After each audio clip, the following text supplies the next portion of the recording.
ஒரு அமைதியான காலை, கோகுலத்தின் பசுமையான மண்ணில் சிறுவன் கண்ணன் மெதுவாக நடந்து வந்தான். அவனுடைய கண்களில் குறும்பும் இதயத்தில் அளவில்லா அன்பும் இருந்தது. அங்கே ஒரு சிறிய கன்று பசியில் நடுங்கிக் கொண்டிருந்தது.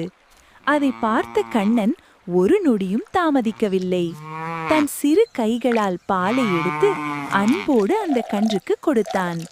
கன்று மகிழ்ச்சியுடன் கண்ணனை நோக்கி அமைதியாக நன்றி சொன்னது போல இருந்தது. அதை பார்த்த கிராம மக்கள், உடல் சிறியது ஆனால் மனம் மிக பெரிது என்று உணர்ந்தார்கள். கண்ணன் மெதுவாக சொன்னான், எல்லா உயிர்களும் நம் நண்பர்களே.